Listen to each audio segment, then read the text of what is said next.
Janakalyane Niratam Karunamayam Namami Chinmayam Devam Sadgurum Brahmavidvaram.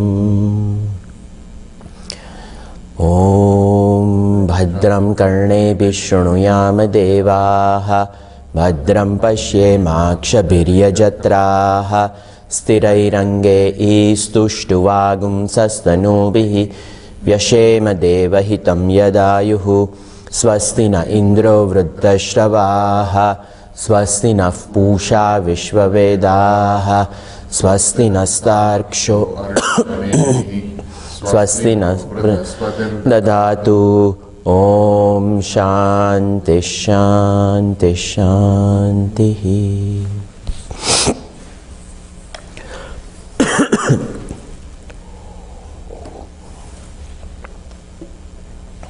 In our study of this second chapter of Mandukya Karika,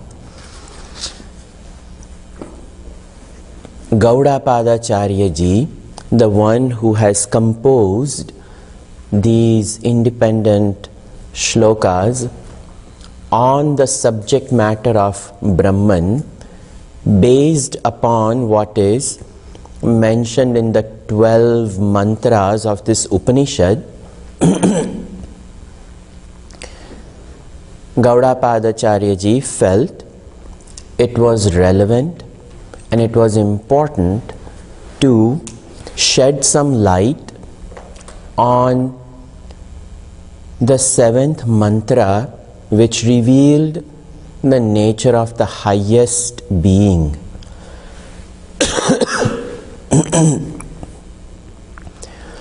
Because a human being is so habituated to living his or her own life completely identified with the equipment of the body, mind and intellect, identified with the reality which is revealed by the equipment, body, mind and intellect, and the close proximity of the world which is around this equipment. The fascination of the world has tempted the jiva so much so that the jiva has lost its own identity and has picked up a fictitious identity born out of this consciousness intermingling with the world of objects.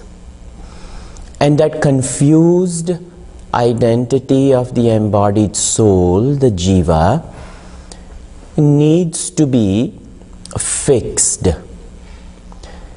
So Gaudapadacharya ji takes the liberty to fix the identity of the jiva by systematically, logically proving that what it has identified with, the world along with the equipment, is unreal.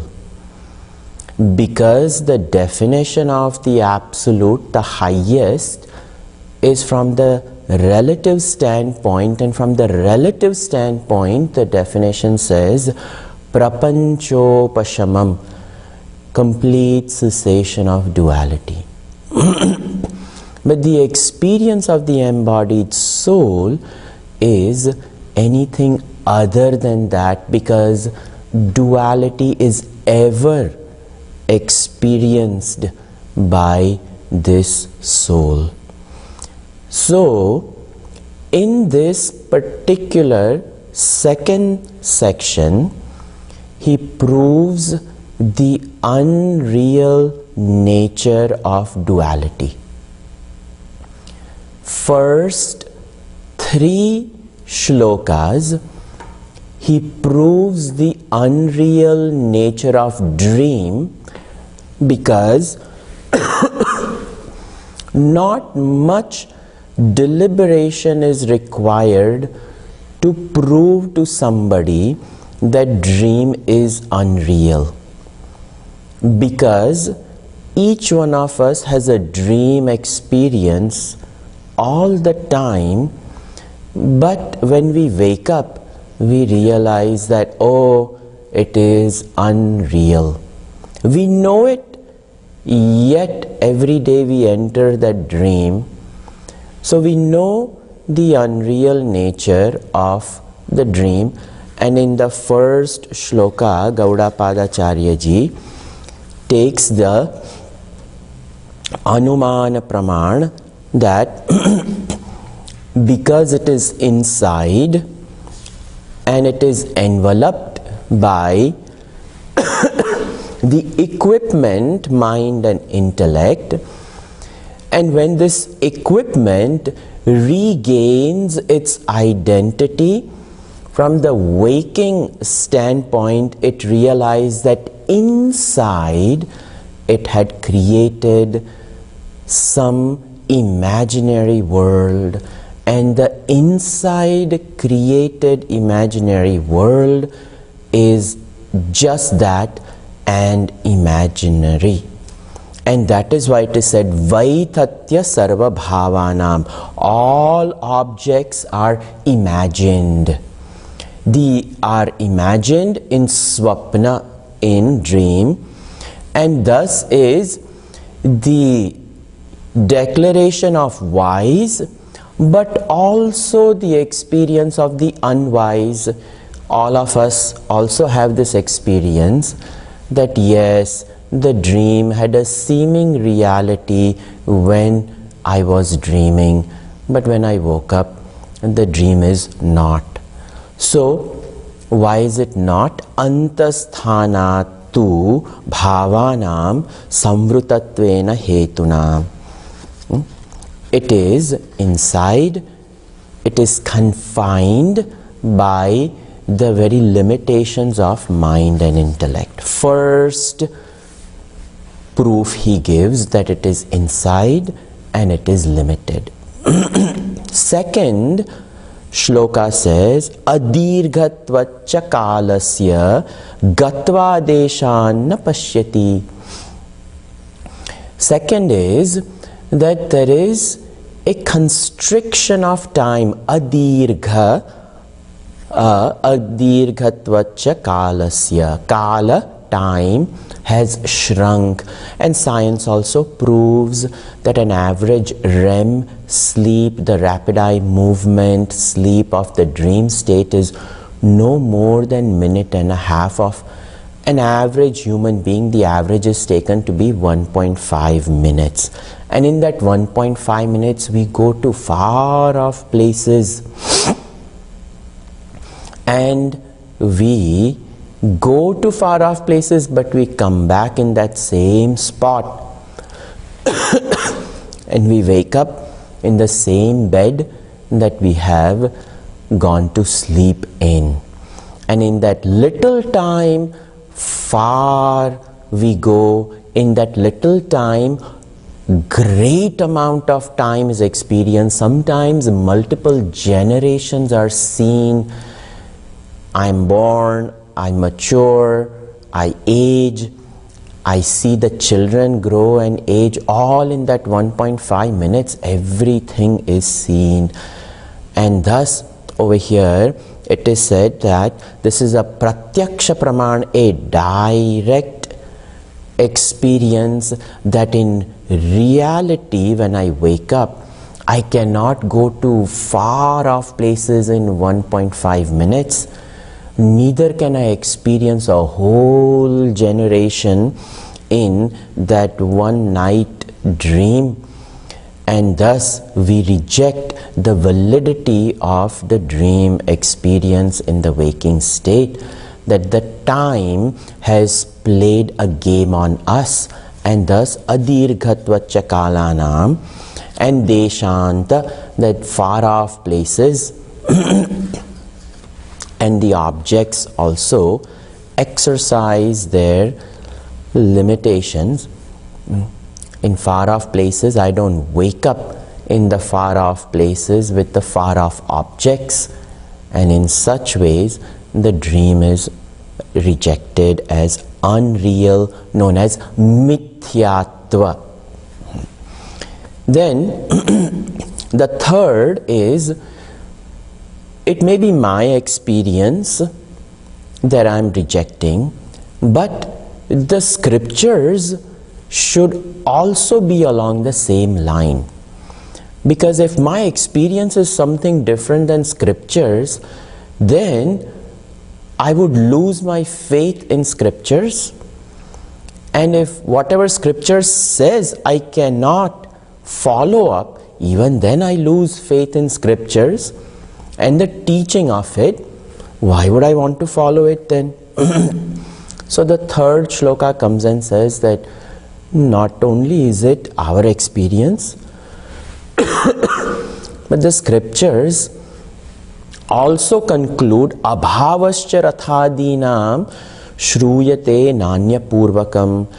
The Shruti also says that chariots and dream objects which are experienced over here, abhavascha, there is non-existence of it. Now, how can they not exist?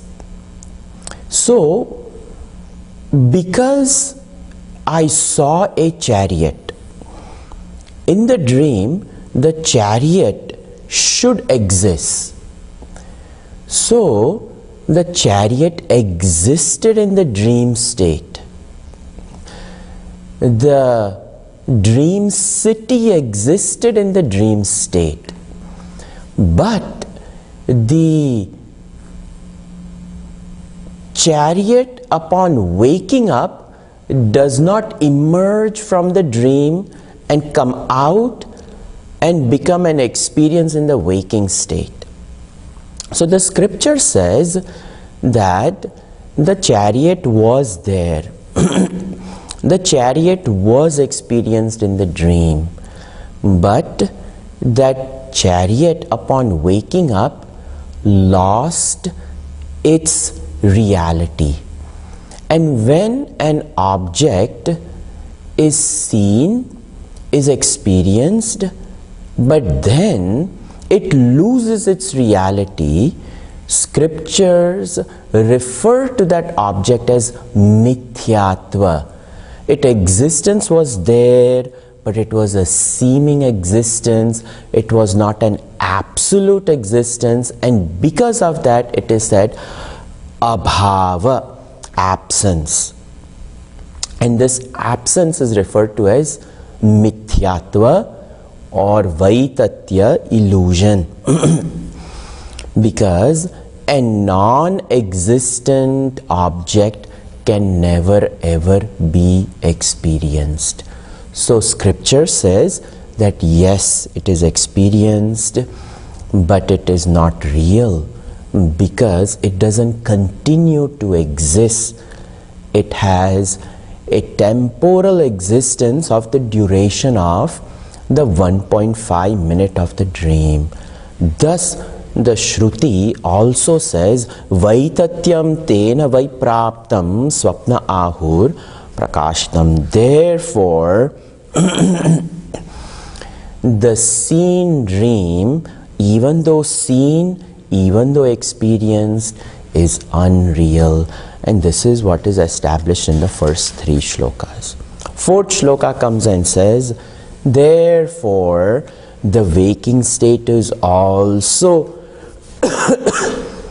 a dream state because of the nature of the experience of the waking objects as well. The waking objects are also experienced in the same way dream objects are experienced, but there is a seeming continuum. It doesn't last for 1.5 minutes, it lasts for a little bit longer, and because of that it creates a solid experience that it is, even though it isn't. And thus so many shlokas are required, 4 up to 18, to prove that the waking is unreal. Fifth shloka comes and says, now how does he prove that the waking state is unreal? Gaudapadacharya ji imagines that there is a student sitting in front of him and he is writing this karika from the standpoint of the student who is confused about the waking state, and he is not ready to accept that the waking state is real. So Gaudapadacharya ji has written all these commentaries, these shlokas, from the standpoint of a student who is not willing to accept, and he presents the point to that student that think again, think again, think again, the waking state is unreal, waking state is unreal. So now comes the first reason why waking state is unreal. We saw this, we started seeing this shloka. Swapna jagarita sthane Hyekam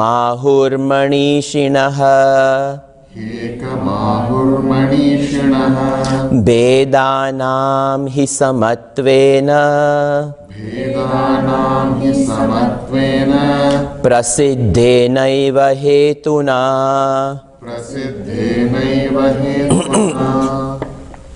So now, in this shloka, from now on, reasons why the waking state is unreal are given. The mithyatva, the illusory nature of the waking state. First reason he gives. What he says is, the dream state, the dream objects can never be experienced without the dreamer. The dream objects can never be experienced without the dreamer. In the same way, the waking world can never ever be experienced without the waker. If the waker is not there, the waking world of objects can never ever be experienced. So, the dream objects do not have an independent reality apart from the dreamer.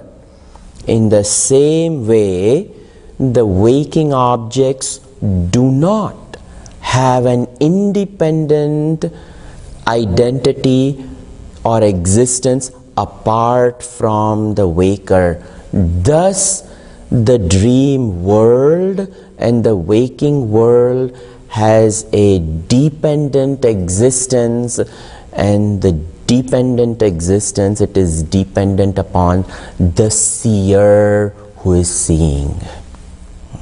This is the first reason he gives, that seer is very important.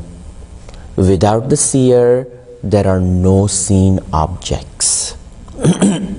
If somebody is sleeping and in the bed the person is lying, and in the bed when that person is lying, and when the person is dreaming in the bed, if the house is on fire, the person will continue to sleep. If they do not have a reality of what is going on in that waking state, if they are not available in the waking state, even the fire in the around that person will not be able to make that person force that person into a decision of getting up and running, because they are not available to that state. They are in fact available to another state where another experience is going on, and the another experience, they are on vacation in Hawaii or something, they are enjoying, not realizing that the very bed in which they are sleeping, that room is on fire. So the first reason is that objects in the waking state, objects in the dream state have no independent existence. If something has no independent existence, it is not real. And thus it is, he says, Manishinaha, wise people, Swapna Jagarita Sthane. Swapna in the dream, Jagari in the waking, Sthane in the dream state and in the waking state, Jagari Sthane Ekamahuhu. They say that there is only one experience. And what is that one experience? It said, Ekamahuhu Samatvena Bhedanam Prasiddhe Naiva Hetunam, that the diverse objects, Samatvena, similarly, Bhedanam, various objects which are perceived, they are all experienced equally. There is an experience in the dream state, there is an experience in the waking state, and the experience is only about the objects. There is a dream world object experience, there is a waking world object experience. And number one, objects are experienced, objects are available for transaction, and objects have a utility value. And these three things are common in the waking state and the dream state. Dream, I cannot say that I had a dream if there was nothing. I can only say I had a dream provided there were some dream objects I experienced. I had to go to India, I had to attend a wedding of a friend, all those things. So the dream India is an object. In the dream India there was a wedding, there is an object.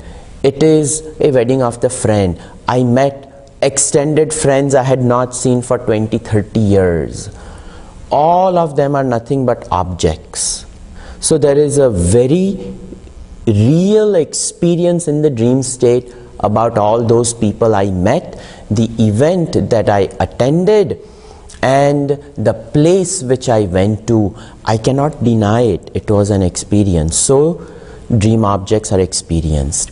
Dream objects are transacted.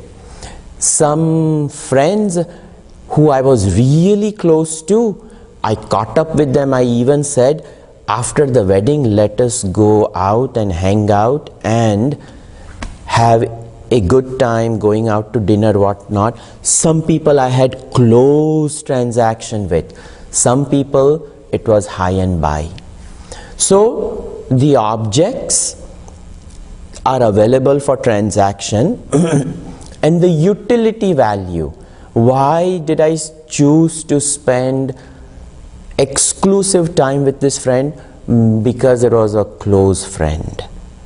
The value that that friend added to me during my childhood years, thus there is a value to it. So there is a utility value.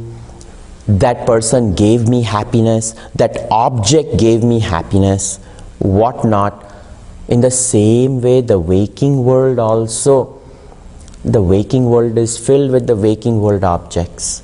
The waking world is filled with morning till evening, all we are doing is transacting with people. Even with the computer we are transacting, but on the other end of the computer there is another person. Through email the transaction goes on. So there is continuous transaction with the waking world objects, and there is a reason why I transact. There is a utility value. If there is a place I go to from 9 to 5, it is to earn a living. If they didn't pay me, I wouldn't go. So there is a utility value. This is what he says, Bhedanam hi samatvena prasiddhe naiva hetunam. These karikas are not that easy to follow because the language is very unique language. So we will not pick up all that I have explained just by reading over here. So the thoughtful persons speak of the sameness of the waking and the dream state on account of the similarity of the diverse objects perceived in the two states and on the well-known grounds already described.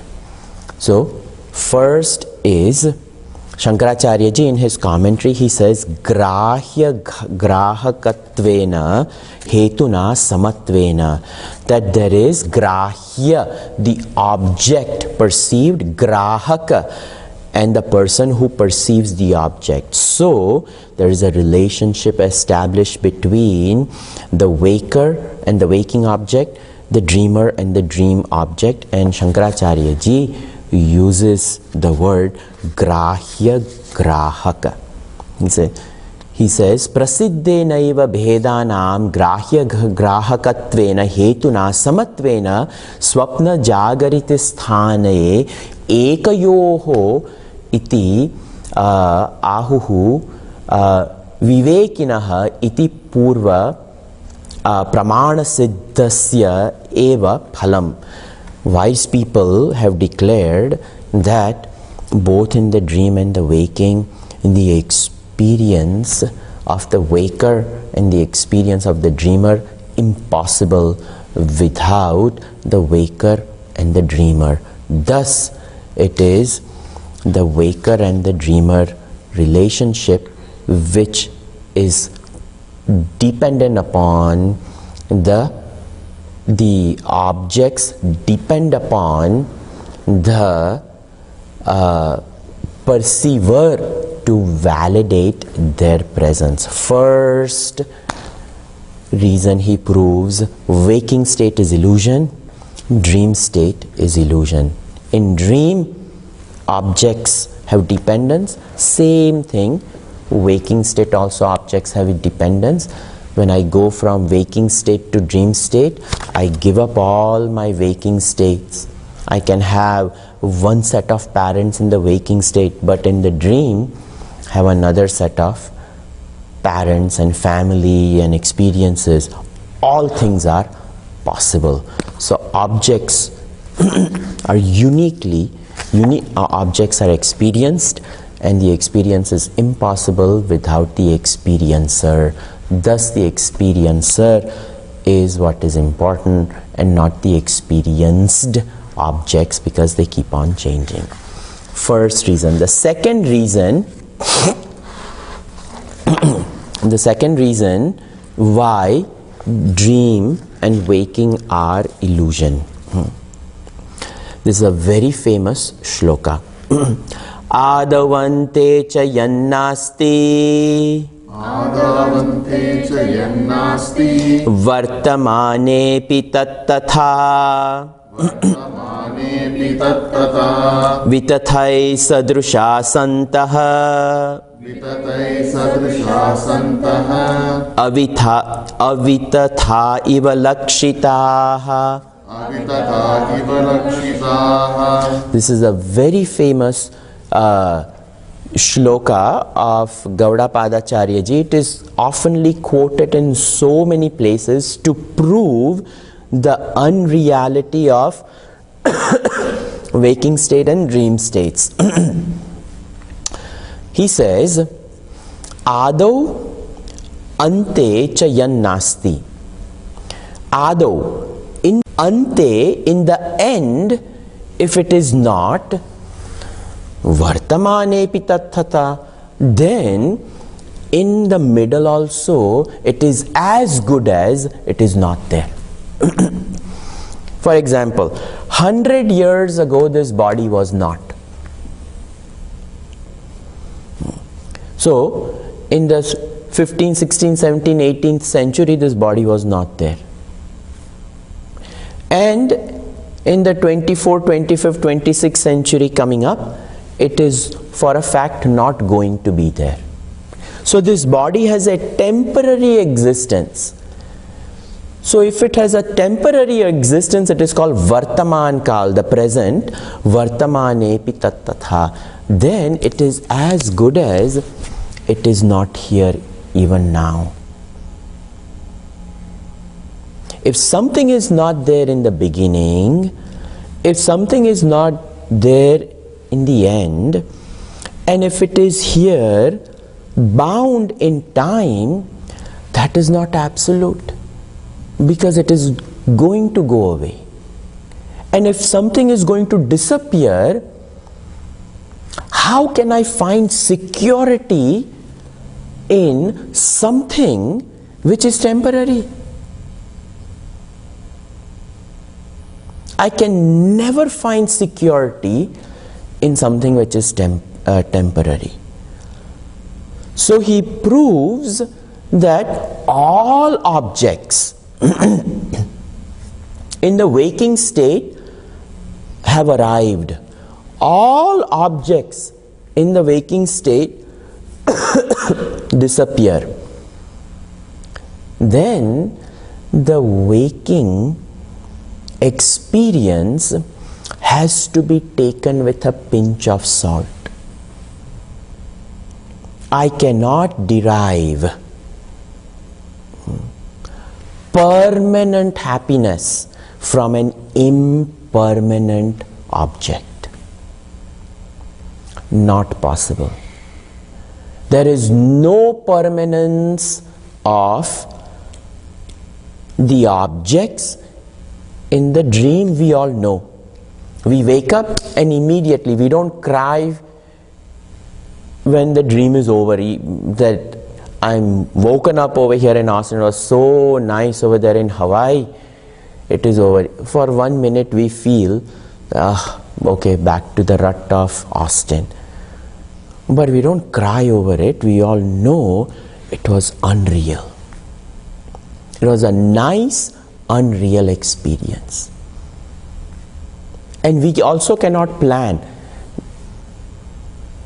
I'm going to close all the doors, get rid of all the sound, have a very nice incense stick going, and I'm going to sleep, and again I will go back to Hawaii and I will dream. No matter how hard we try to dream about that dream experience, we can never ever repeat it. That experience is unique, it is delivered at that time, and it can never ever be repeated. Same thing with the waking experience. Each one of our waking experience, what does the buddhi try to do? If the buddhi has liked a particular dish, the buddhi has appreciated the sambar which it has received from its mother growing up, and when this person goes to a different country, all that person is trying to do is repeat the sambar experience growing up. It wants the exact same thing. So the preoccupation of the buddhi is to relive experiences which gave joy, which gave happiness. This is what we try to do. We are trying to relive yesterday, today, Whatever gave me joy yesterday, I want to repeat it. But today is a different day, different place, different objects, and that experience can never be repeated. Just like I cannot go back into the dream hoping I will continue my Hawaii dream again even today. Not possible. Thus it is said, Vartamanepi tattata. It is not there even in the now. Gaudapadacharya ji says, think about this. The uniqueness of the dream experiences, dream objects, the uniqueness of the waking objects, waking experiences, the minute they are over, they are over. They cannot be repeated. Vartamane, when the new time arrives, the now, it is the now. Yesterday is gone and over with, it cannot be repeated. And what is there in the tomorrow? I don't know. If I try to do a thing so that tomorrow can be influenced, we don't know. There are so many uncertain factors. So he says, look at the waking world and treat the waking world as Ado ante cha yannasti vartamanepi tatthata. It was not there in the beginning, it is not there in the distant future. That means even in the now, treat it as though it is not there. Transact with it, but understand the unreal nature of the objective reality. And the objective reality created objective experiences as well. The unreality of the objective experience and the unreality of the object itself. All that is vitathaihi sadrusha santaha. They are vitata, meaning they are illusory, they are illusions, unreal. Sadrushaha, as though.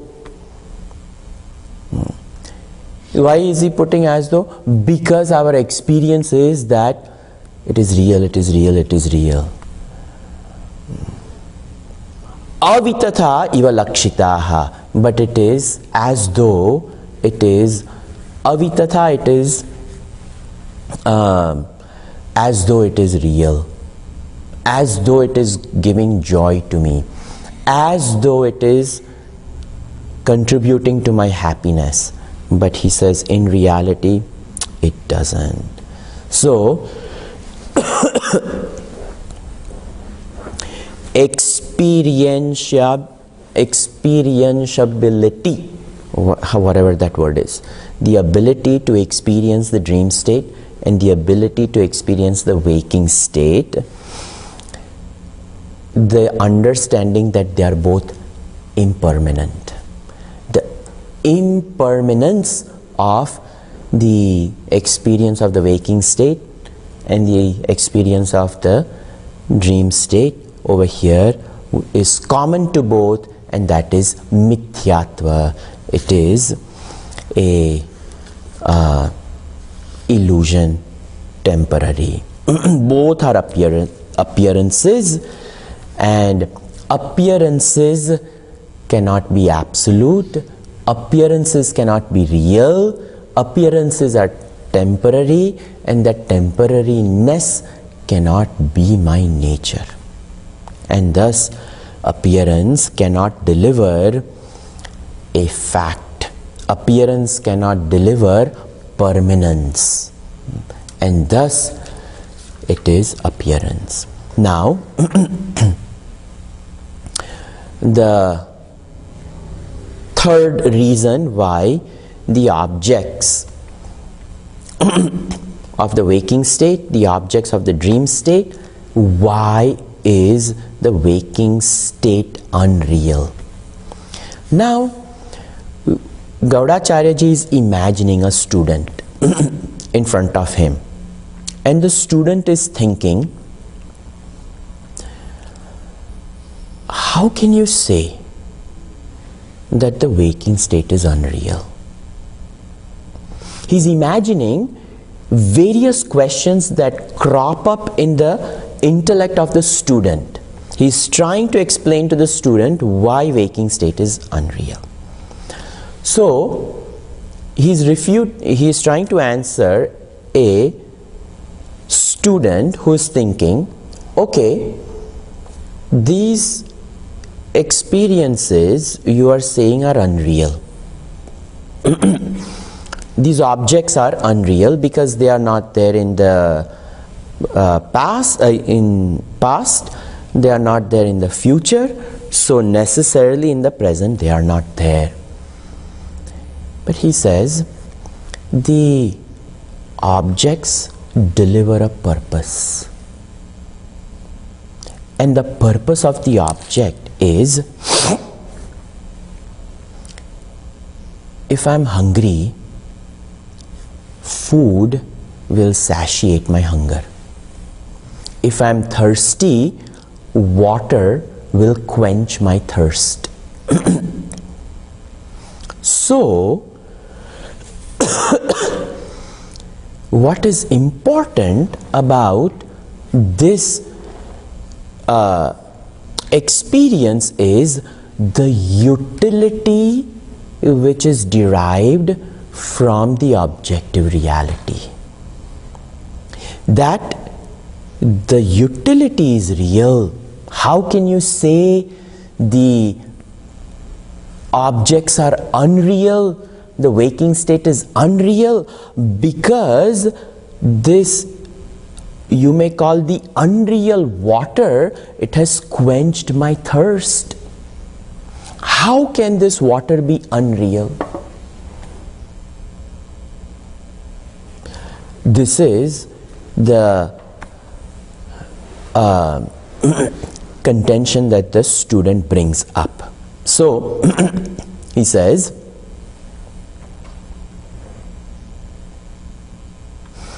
seventh shloka, Saprayojanata tesham Swapne vipratipadyate Tasmadadyantavatvena Mityaiva khalu te smrutaha.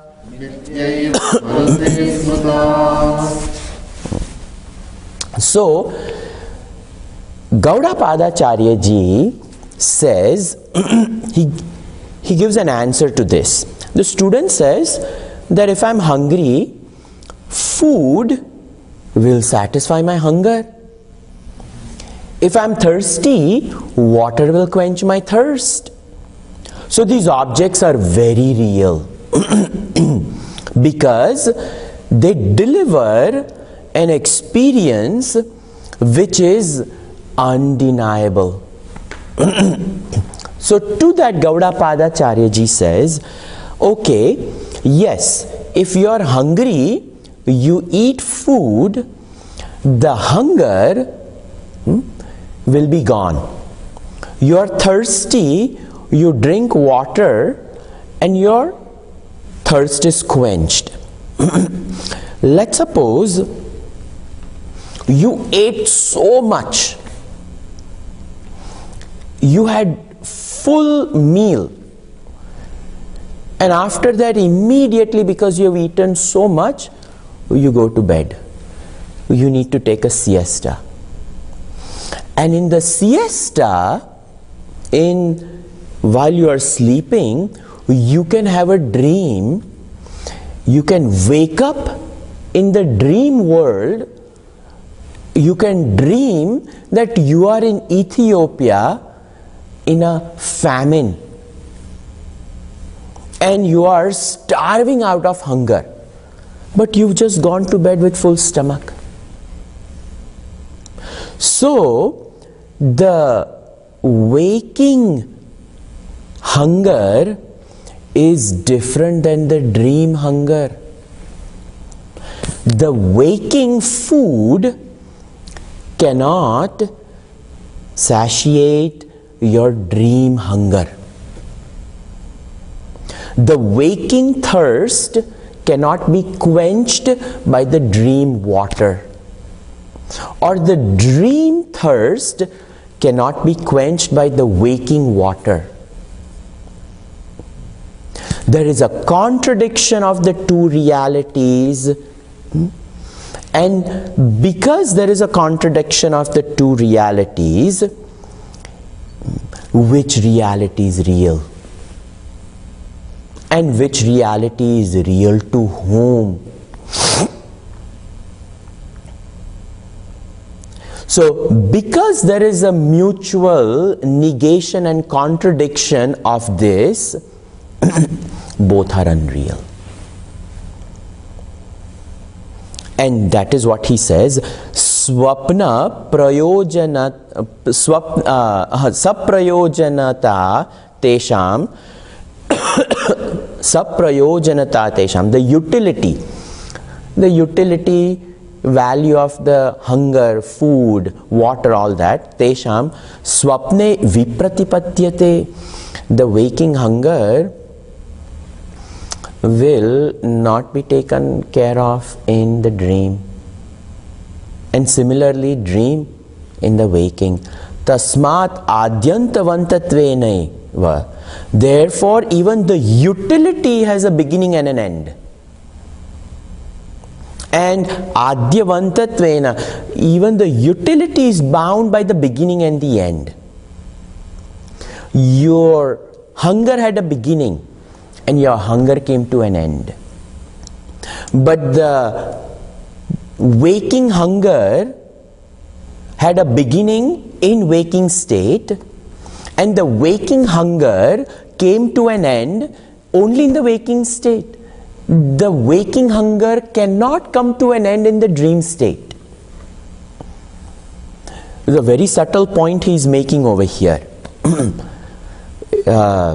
It's a little, I'm telling you, this intellectual gymnastics he is using to prove that the waking state is illusion, dream state is illusion.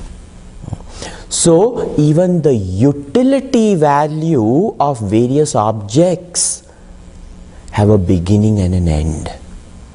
And because even the utility value of objects are temporally bound in that avastha, and they cannot cross into the other avastha, there is no permanence of any of this. Because if it were permanent, it would cross the avastha and continue. Consciousness is present in both states. The same dreamer who's dreaming becomes the waker.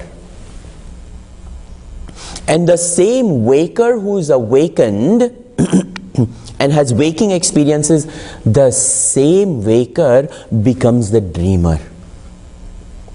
And I can only call waker waker because he's conscious and alive. A dead body, a dead person in the casket has no waking experience, has no dream experience.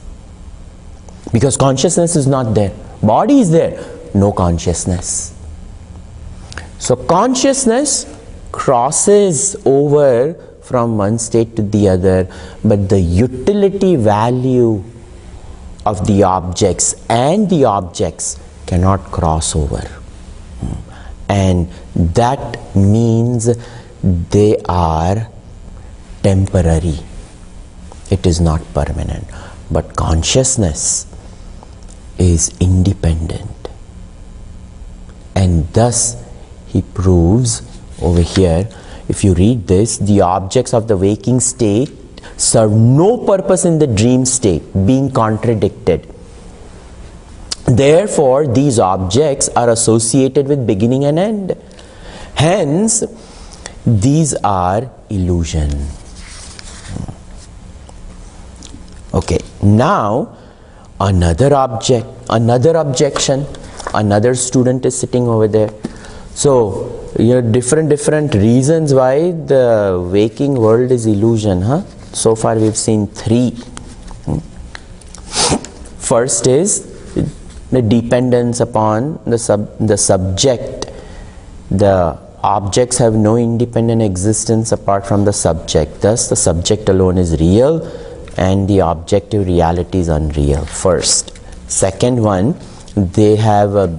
all objects have a beginning and an end, therefore they cannot be permanent.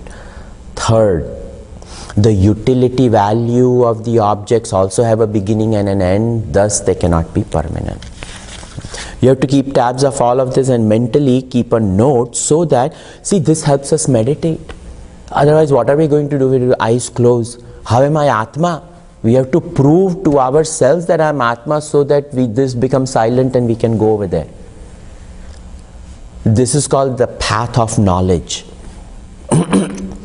It clears the dark curtains on the inside of confusion. And clearly I can see, I am Atma. And then our dealing in this world changes accordingly based upon our understanding. And you say, I have to do it. It's an unreal world, but I have to do it. Let me just do it and finish it. And there is no point in arguing about something which is unreal to begin with. That's why wise people never get into arguments. A fight over what? Illusion? For how long? It's a waste of time. So, wise person knows where to put time and where not to put time. That's why in every shloka they use the word manishina, manishina, manishina, manishina. A wise person, a wise person, a wise person. Then we have to behave like a wise person. So if this knowledge is there, it allows us to be wise. That's all. And those choices, if we exercise wiseness, to that extent we are saved from the problems of the objective reality and all other problems of the world. Thus, these are brilliant ideas he presents. Now he says, a dream is made up of what? A dream, Vedanta says, our dream is nothing but projection. Projection about what? Projection based upon our tendencies. So our dream is a projection. Projection about tendencies. So the contingent over here is this dream which is projected is so unique. It delivers unique experiences. And these unique experiences are real. Just like the unique experiences of the dream are real, in the same way, the unique experiences of the waking are real. Thus the waking world is real. He plays a really weird curve ball over here. He throws a really weird curve ball. He's trying to shake the very understanding. So, objection is the dream is unique from the waking. Therefore, the dream cannot be projection of the waking. Yeah, got it. That's so it is unique, and that uniqueness is real. Because of the unique experiences, it must be satyam. It is real. Then how can you say it is mithya? And that is what he is addressing in shloka number 8. apurvam sthani dharmo hi Apurvam sthani dharmo hi yatha swarga nivasinam yata swarga nivasinam tanayam prekshate gatva Anayam preshate gatva yathaiveha sushikshitaha. yataiveha sushiktitaha. So, what is mentioned is the uniqueness of the experiences is real. How can you deny it? So now, Gaudapadacharya ji says, yeah, the uniqueness of experiences are real, but the unique experiences are dependent upon unique equipment. For example, a dog, if some noise happens, we won't be able to hear. So, for a dog, the unique experience is hearing, but we don't have that. An owl, at night time it sees something very brilliantly. For us, we are as good as blind. So, the dog experience is very unique. The owl experience is very unique. But the owl experience is dependent upon the owl eyes. The dog experience is dependent upon the dog ear. Somebody goes to a music kacheri and if a musical concert, and they know ins and out of all Carnatic music, they will enjoy it. And somebody who has no idea about music, they will be like, what are they doing? Pulling strings on some rod? How it is a goddess Saraswati's veena? There was in Austin Hindu temple, there's one 17-year-old boy, and all these people are asking questions. Now you have no knowledge about Sahitya, or you have no knowledge about Telugu, and you go over there and you sit over there and it is like, oh, what is going on? But if somebody has knowledge of literature, music, arts, and all facets of that culture and language and everything, they can appreciate the knowledge of the 17-year-old boy who's able to answer questions by so many people. It's the uniqueness of that equipment, that's all. So Gaudapadacharya ji says that there is nothing unique about unique experiences. Unique experiences are unique because they are dependent upon the unique equipment which reveal that unique experiences. Swargadinam, you go to heaven, Indra will have 1,000 eyes, Brahma will have 4 hands. There is a unique experience of Brahmaji. Brahmaji will have 4 heads, sorry. Vishnu will have 4 arms.